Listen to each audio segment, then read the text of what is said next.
Akhil sir ഒക്കെ A വിളിച്ചിട്ടാണ് കൂടുതൽ. വർഗീസ് മാത്രം ബി ഉള്ള, ബാക്കിയൊക്കെ എക്കാരാണ്. കൂട്ടുകാരെ, അപ്പോൾ ഞങ്ങളിന്ന് സ്കൂബ ചെയ്യാൻ വേണ്ടിയിട്ട് നമ്മുടെ സ്റ്റേഷൻ്റെ തൊട്ടടുത്തുള്ള ഒരു സ്ഥലത്തേക്ക് വന്നിരിക്കുകയാണ്. അപ്പോൾ ചെറിയൊരു കുളമാണ്. അപ്പോൾ ഇവിടെയാണ് സ്കൂബ ഡൈവ് ചെയ്യാൻ വേണ്ടി ഇവിടെയാണ് പോകുന്നത്. അപ്പോൾ ഞങ്ങളിതാ കുറച്ച് പേര് വന്നിട്ടുണ്ട്. ഇതാ ഇത് കറക്റ്റ് സ്ഥലത്തിൻ്റെ പേരെന്താടാ അറിയില്ല, ഏതാ? മാവിൻചോട് കേട്ടോ. നമ്മുടെ സ്റ്റേഷനിൽ ഒരു 3 കിലോമീറ്റർ ഉള്ളൂ ഇവിടേക്ക്. അപ്പോൾ നമ്മുടെ അജയാണ്, നാട്ടുകാരൻ തന്നെയാണ്, അതേപോലെ ഫയർഫോഴ്സുകാരനും. അപ്പോൾ ഇതാണ് കേട്ടോ, ചെറിയ കുളമാണ്. അപ്പോൾ നല്ല വിഷനുണ്ട്, കാണുമ്പോൾ തന്നെ അറിയാം നല്ല വിഷനുണ്ട്. അപ്പോൾ ഞാൻ ഇതിൻ്റെ ഉള്ളിലുള്ള കാഴ്ചകൾ ഞങ്ങൾക്ക് കാണിച്ചു തരാം കേട്ടോ. അടി പോയി കഴിഞ്ഞാൽ എങ്ങനെയാണ് നമ്മുടെ കുളത്തിൻ്റെ ഉള്ളിൽ. നമുക്ക് എല്ലാവർക്കും ഒരു ആഗ്രഹം ഉണ്ടാകും കുളത്തിൻ്റെ അടിയിൽ എന്താ എങ്ങനെ കാണാം. അപ്പോൾ അടിയിൽ പോയി കഴിഞ്ഞുള്ള കാഴ്ചകളൊക്കെ നിങ്ങൾക്ക് കാണിച്ചു തരാം. സ്കൂബ ഡൈവിംഗ് എന്ന് പറഞ്ഞാൽ എപ്പോഴും പ്രാക്ടീസ് ചെയ്തുകൊണ്ടിരിക്കേണ്ട ഒരു സാധനമാണ് കേട്ടോ. പ്രത്യേകിച്ച് റെസ്ക്യൂ വർക്ക് ചെയ്യുന്ന ആൾക്കാരാണെങ്കിൽ എപ്പോഴും പ്രാക്ടീസ് ചെയ്തുകൊണ്ടിരിക്കണം.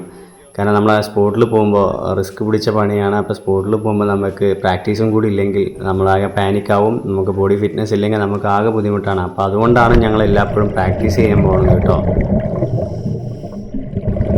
കുളത്തിൻ്റെ തൊട്ടടുത്ത് പാടശേഖരമാണ് കേട്ടോ, മൊത്തം പച്ചപ്പ്. അപ്പോൾ ഞങ്ങളെല്ലാവരും കൂടിയിട്ടാണ് ഡൈവ് ചെയ്യാൻ പോണത്. അപ്പോൾ നമ്മുടെ ഷിബു സാറ് നേരത്തെ കഴിഞ്ഞതാണ്. ഡൈവിംഗ് കോഴ്സൊക്കെ 2 കൊല്ലം മുന്നേ കഴിഞ്ഞിട്ടുള്ളതാണ്. എൻ്റെ BOD കോഴ്സ് റീസെൻ്റ്ലി ആണ് കേട്ടോ കഴിഞ്ഞത്. അപ്പോൾ ഞങ്ങളങ്ങനെ ഡൈവ് ചെയ്യാൻ വേണ്ടി തയ്യാറെടുപ്പിലാണ്. ചെറിയൊരു കുളമാണ്, അതേപോലെ വൃത്തിയുണ്ട്, കാണാൻ രസമുണ്ട്. ഡൈവിങ്ങിന് വേണ്ട സാധനങ്ങളെല്ലാം സെറ്റാക്കിക്കൊണ്ടിരിക്കുകയാണ് കേട്ടോ നമ്മൾ ഹറി ബറിയായിട്ട് ചെയ്യേണ്ട ഒന്നല്ല കേട്ടോ സ്കൂബ. അങ്ങനെ ഇരിക്കുമ്പോഴാണ് കേട്ടോ ഞങ്ങളുടെ അടുത്തേക്ക് ഒരു ആട്ടുംകുട്ടി വന്നത്. ഇതുവരെ കാണാത്ത ഞങ്ങൾ അവൻ്റെ നാട്ടിൽ കണ്ടപ്പോൾ അവൻ കുറച്ച് എക്സൈറ്റ്മെൻ്റ് ആയിട്ടോ. ഞങ്ങളുടെ അടുത്തുകൂടെയൊക്കെ നടന്ന് അവൻ കാര്യങ്ങളൊക്കെ ഒന്ന് തിരക്കി. കുറച്ച് കഴിഞ്ഞപ്പോൾ തന്നെ ഞങ്ങളായിട്ടൊന്ന് മിങ്കിളായി. ഞങ്ങളെ തൊട്ടും തലോടിയിട്ട് ഇരുന്നു കേട്ടോ. ഇതൊക്കെ കണ്ട് നമ്മുടെ ഒരു സുഹൃത്തോടെ എത്തിയിട്ടുണ്ട്. ഒടുവിൽ ഞങ്ങൾ BCD സിലിണ്ടർ റെഗുലേറ്റർ അസംബ്ലി ആയിട്ട് ഘടിപ്പിച്ച് സംഗതി ഓക്കെ ആക്കി, സെറ്റാക്കി. പിന്നെ അടുത്തത് ആങ്കറിങ് ആണ്. അപ്പോൾ ഇത് ഒഴുക്കുള്ള വെള്ളം അല്ലാത്തതുകൊണ്ട് ചെറിയ ആങ്കറിങ് മതിയായിരുന്നു. ഇത് വലുതാണ്, പക്ഷെ ഇപ്പോൾ ഞങ്ങളുടെ കയ്യിൽ ഇതേ ഉള്ളൂ. അങ്ങനെ ആങ്കർ സെറ്റ് ചെയ്ത് ഞങ്ങൾ ഡൈവ് ആരംഭിക്കാൻ പോവാണ് കേട്ടോ. അപ്പോൾ അത്യാവശ്യം വിഷനൊക്കെ ഉണ്ട്. ഞങ്ങൾ 2 പേരും കൂടിയാണ് ഡൈവ് ചെയ്യുന്നത്, ഞാനും ഷിബു സാറും കൂടി. ഫസ്റ്റ് സർഫേസിൽ വെച്ചിട്ട് എയറൊക്കെ കിട്ടുന്നുണ്ടോ, ലീക്കേജ് ഉണ്ടോ, അങ്ങനെയൊക്കെ ചെക്ക് ചെയ്ത് കഴിഞ്ഞ് ഞങ്ങൾ പതുക്കെ അടിയിലേക്ക് പോകാൻ ആരംഭിച്ചു കേട്ടോ. നമ്മൾ ഡീപ്പിലേക്ക് പോകുന്നതോറും നമുക്ക് പ്രഷർ കൂടുന്നുണ്ട്. പ്രഷർ കൂടുന്നതനുസരിച്ച് നമുക്ക് ചെവിവേദന തുടങ്ങും. അപ്പോൾ നമ്മൾ ഈക്വലൈസേഷൻ എന്ന പ്രൊസീജിയറാണ് ചെയ്യാറ്. അപ്പോൾ ഈക്വലൈസേഷൻ ചെയ്യുമ്പോൾ കറക്റ്റായിട്ട് ചെയ്യുമ്പോൾ നമുക്ക് ചെവിവേദനയൊക്കെ നോർമലാവും. നമുക്ക് 5 മീറ്റർ മുതൽ 10 മീറ്റർ വരെയാണ് നമ്മുടെ ചെവി നല്ല വേദന വരിക. അവിടുന്ന് നമ്മൾ ഈക്വലൈസേഷൻ ക്ലിയർ ആയി കഴിഞ്ഞാൽ പിന്നെ നമുക്ക് പോകുന്നതിൽ കുഴപ്പമുണ്ടാവില്ല കേട്ടോ. ഈക്വലൈസേഷൻ നമ്മൾ ഇടയ്ക്കിടയ്ക്ക് ചെയ്യണം. നമ്മൾ ചെവിവേദന ഇല്ലെങ്കിലും ഇടയ്ക്കിടയ്ക്ക് ചെയ്യണം. അതെങ്ങനെ ചെയ്യാമെന്ന് പറഞ്ഞു കഴിഞ്ഞാൽ നമ്മൾ നോസിൻ്റെ എൻഡിൽ പിച്ച് ചെയ്യുക, എന്നിട്ട് നമ്മുടെ എയർ പുറത്തേക്ക് തള്ളി വിടുക. അപ്പോൾ തള്ളുമ്പോൾ നമ്മുടെ ചെവിയിലൂടെ നമുക്ക് എയർ പോകുന്നൊരു ഫീൽ ചെയ്യും. അതാണ് ഈക്വലൈസേഷൻ. അപ്പോൾ കുളത്തിൻ്റെ അടിയിൽ അത്യാവശ്യം നല്ലൊരു വിഷൻ ഉണ്ടായിരുന്നു. അപ്പോൾ വിഷൻ ഉണ്ടെങ്കിൽ തന്നെ ഞങ്ങൾക്ക് പരസ്പരം കമ്മ്യൂണിക്കേറ്റ് ചെയ്യാൻ പറ്റും. കമ്മ്യൂണിക്കേറ്റ് നമ്മൾ സംസാരമല്ല കേട്ടോ, സിഗ്നൽസ് വഴിയാണ്, നമ്മൾ ഹാൻഡ് സിഗ്നൽസ് വഴിയാണ് നമ്മളത് കൊടുക്കുന്നത്. സിഗ്നൽസ് നമുക്ക് കറക്റ്റായിട്ട് നമ്മൾ പഠിച്ചിരിക്കണം, എന്നാലാണ് കറക്റ്റായിട്ട് കമ്മ്യൂണിക്കേറ്റ് ചെയ്യാൻ പറ്റുള്ളൂ. നമ്മൾ ഈ കുളത്തിൻ്റെ അടിയിൽ 3.5 മീറ്റർ ആഴാണുള്ളത്. അപ്പോൾ അടിയിലെത്തുമ്പോൾ തന്നെ നമുക്കിത് ആ ചെടികളൊക്കെ കാണാം. ചെടികളൊക്കെ മേലെ ചെടികളില്ലെങ്കിലും അടിയിൽ നിറയെ ചെടികളുണ്ട് കേട്ടോ. ചെടികളൊക്കെ വളർന്ന് വന്നിട്ടുണ്ട്.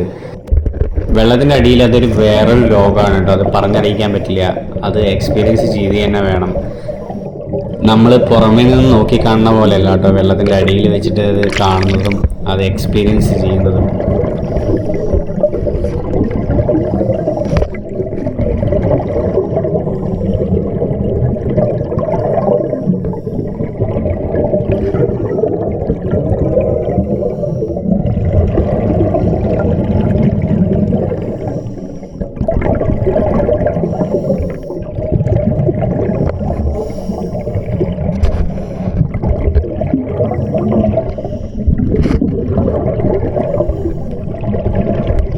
ഇതിൻ്റെ അടിഭാഗത്ത് മൊത്തം ചളിയാണ് കേട്ടോ. അപ്പോൾ ചളി എന്ന് പറഞ്ഞതുകൊണ്ട് നമ്മൾ ഇറങ്ങിക്കഴിഞ്ഞാൽ തന്നെ മൊത്തം വിഷനുള്ളത് പോവും. അപ്പോൾ അതിൻ്റെ മേലെ നമ്മൾ ഫ്ലോട്ട് ചെയ്ത് നിൽക്കുകയാണ്, ബോയൻസി ചെയ്തിട്ട് കൺട്രോൾ ചെയ്തിട്ട് നിൽക്കുകയാണ്.